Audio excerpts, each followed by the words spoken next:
First up, we'll have Chris Bailey telling us about the general library of legal components. Hey, can you see me? Oh, hold up. We are having some technical issues, it looks like. I think I saw me.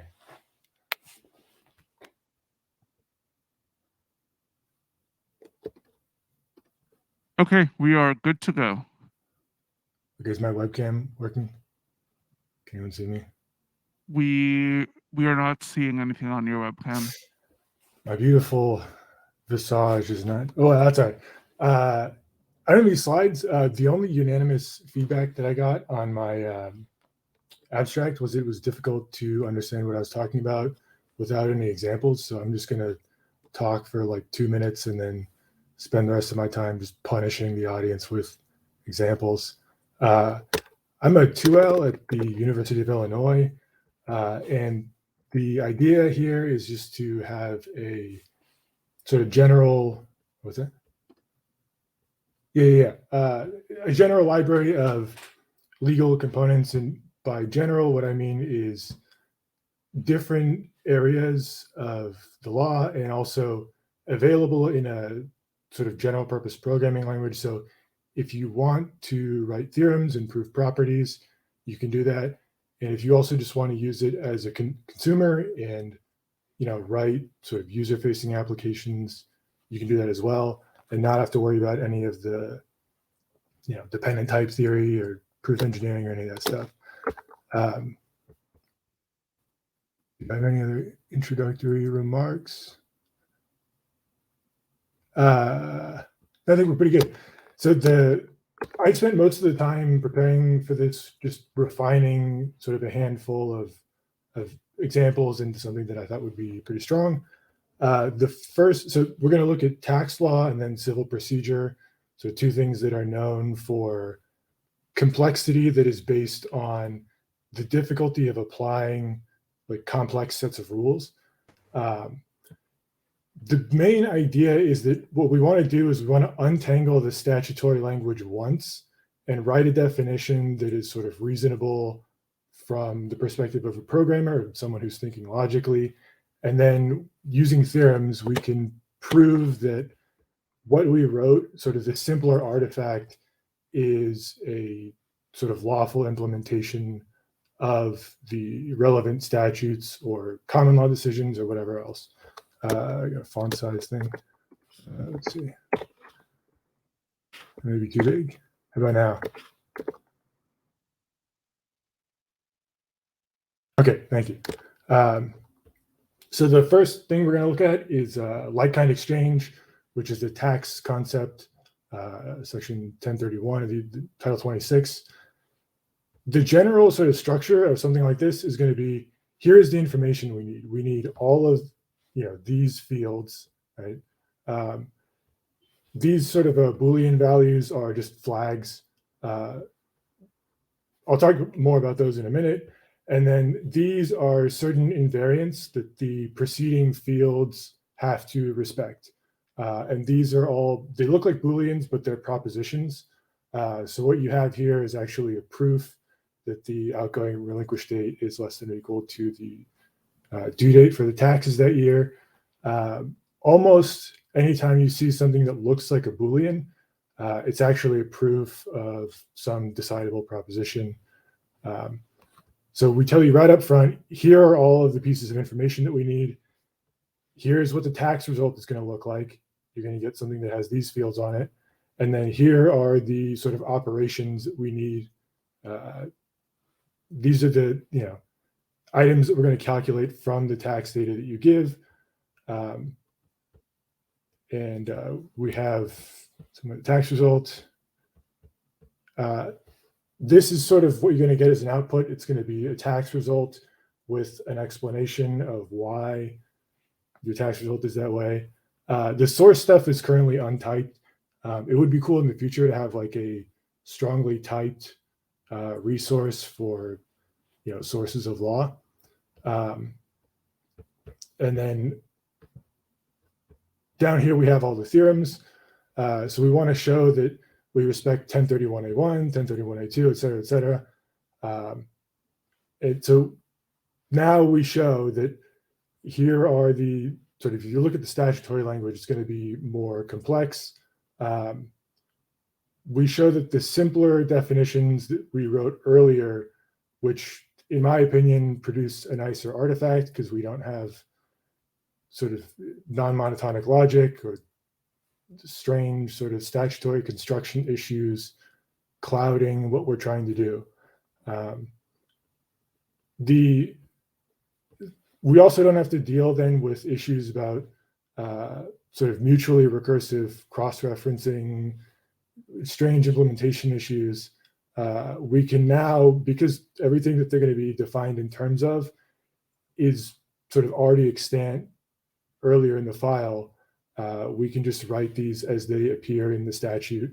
And by doing this, we sort of kill two birds with one stone, in that, I got a compliment on the font. We kill two birds with one stone by both showing that what we've written is correct with respect to what the statute says, and we get this sort of deal where we get the nicer implementation earlier, where, you know, when we're calculating what the basis is in the new like-kind property, we don't have to reference this crazy set of statutory provisions. We get a very nice mathematical definition, but we can still show that the earlier things are respected. So these are the US code section provisions.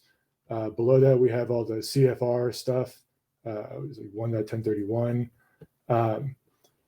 So in US tax law, you have this sort of these subset relationships where US code is sort of more binding precedent than the CFR stuff, but the CFR is more detailed. So they just have these refinements where they get progressively more detailed. I had originally implemented, so the idea was to do, okay, the US code is one set of laws. So that's like one specification that this has to fulfill. And then the CFR is another one. That actually didn't work out that well because the CFR is a refinement of the US code stuff. You can get different tax results, but in a way that the CFR one is still correct, because it's like saying, okay, USC and CFR, and you know, you can't file your taxes and say, well, I only want to respect the US code provisions. I'm going to ignore the Treasury regulations. So I think in general, it makes more sense to do it this way, where you just have one set of like, here are all the things we know need to be respected. If there is some sort of like conflict or something, you know, you can just write that and say, well, it could be either one of these or it's neither. And we'll actually see an example of that later. So these are the CFR sections that I did. So like kind of exchange things.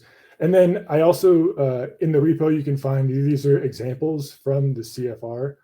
So the Treasury regs have like example problems, basically.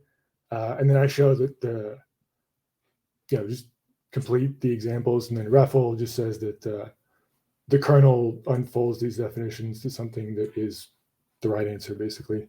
And then this is what you're going to get is the actual tax result. So for one of the examples, you would say,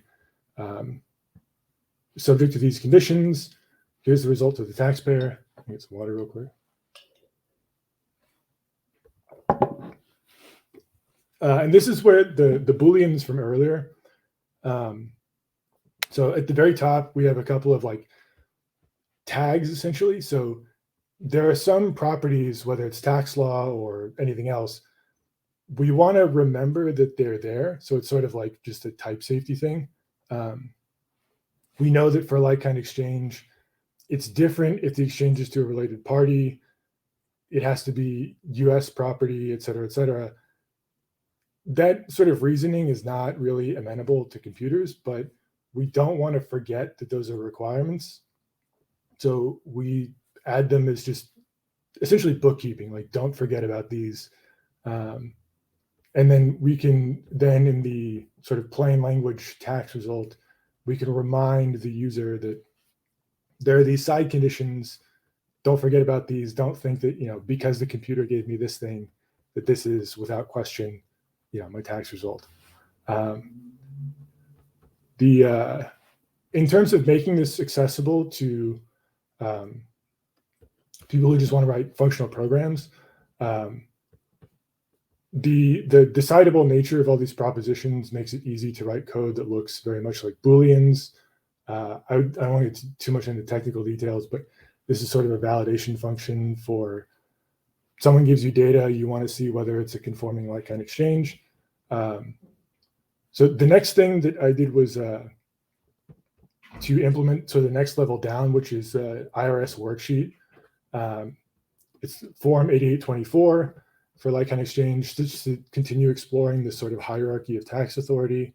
So we have an implementation of 8824, and then some proofs that show, so we're running out of time, proofs that show that modulo the fields that are unique to 8824, that 8824 and the CFR provisions produce the same results for like recognized gain loss, deferred gain loss, those important things. And there's also, there's a proof that they actually produce different results in certain situations. And then I use some of the examples from the Treasury regs to provide a counterexample as a proof that they produce different results. But yeah, so from an implementation perspective, you can have these sort of, when there are differences in what the law and the guidance is, you can prove that they're actually different. And then since we have two things that give different tax results, we can use both of the functions that produce tax results. If you want to have like a non-determinism thing where you get a bunch of different tax results and then continue computing with those, here we only have two, but so we calculate both tax results and you sort them by authority. So the CFR one that's higher authority, and then the other one is miscellaneous guidance from the IRS, which has a lower precedence. I also did section 121. I'm running out of time, but this I think was a better sort of overall design. And I will probably use this going forward, where you write it in the most general way possible. And then later, when you're proving theorems about how it works, you specialize what's going on by including hypotheses about what is and is not true about this certain example of what you're doing. This has some other interesting things where, in terms of coding ambiguity or vagueness, there is, in 121, there's a way that they talk about like combining and splitting apart spouses' information in filing a joint return. They give you some information about how you're supposed to do that, but they don't give you the whole thing. So to properly account for that, what we do is make the theorems generic over, we know there's some function for combining two returns and taking them apart. We know it has to have some properties. So if you can give me any function that does that and has these properties, then we prove that these theorems hold for any such function. And you can do the same sort of non-determinism thing that we did earlier. So we have all the 121 statutory provisions here, or at least many of them. And then the other thing I did was civil procedure.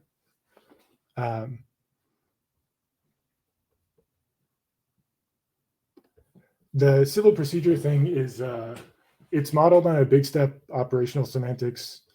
So you have a big thing of state, and then you have these steps that are procedural maneuvers, and then you have a post state, and you write these propositions that say when a certain step is well formed, and then we have like a history. Procedural history is a bunch of steps, and then beginning and end state, and we're going to leverage like all of these pretty well understood ideas about how those work.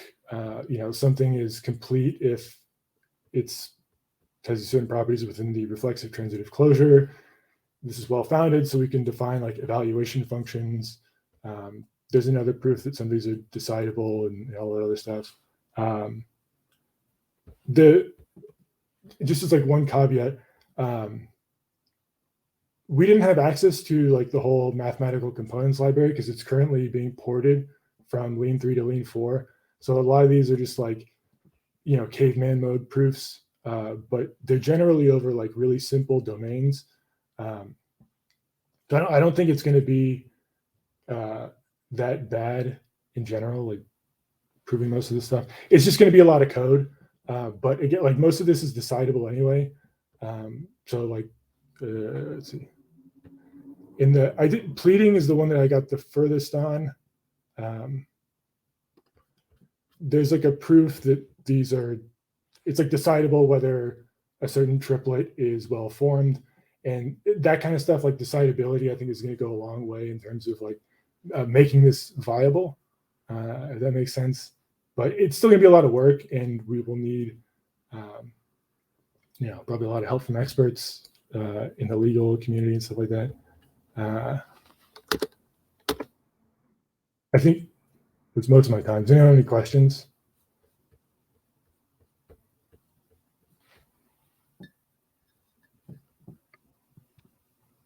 Thank you.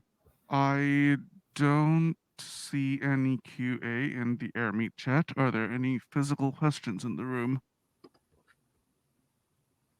Yes, there is one. Oh, cool. Question is, do you think it's going to be easy to maintain this code? No, I mean, I know as I'm. What's that? Sorry, I maintain the active standard library, so I know that it's not easy to maintain such theorem-proving code. My question was, which aspect of dependent types did you find most useful in formalizing this? Because a lot of the systems we've seen so far today have either had no types associated with them or only simple types. So what did dependent types gain you? Well, I mean, you need something in order to be able to write proofs. I mean, it doesn't have to be dependent type theory. You could use any other proof system. This one just happens to use dependent type theory. I mean, you know, dependent type theory sort of builds in a model of computation, you know, because you have like inductive types that give you recursors and introduction rules and stuff like that. Computability, like I said, is going to be a pretty big part of this. Because sorry, apologies. Maybe I misphrased my question. I'm sorry. Sure. I kind of meant while modeling the law, you know, were there any constructs in law that you found that you needed dependent types to model? Not on the proving side, on the modeling side. I mean, okay. Do you mean dependent types in terms of like the theorem proving, like at the prop level, or like actual families? Because you know, there's a difference. Well, actual families that were used in your structures and your models of the entities in the law. There's probably stuff from MathLib or from Core that we're using that uses dependent types. I don't think I used any that are not in prop, but that's kind of a big, like, you know, dependent types with prop is like that. I think that's sort of the biggest selling point. Okay, cool. Thank you very much. To answer Danny's question, I don't know. I mean, this is all like an experiment. Yeah, the question was, do you think it's going to be easy to maintain this code? That's a good question. We'll find out. Yeah. Okay, I think that's it then. Well, let's thank the speaker, and then we'll move on to the next talk. Thank you.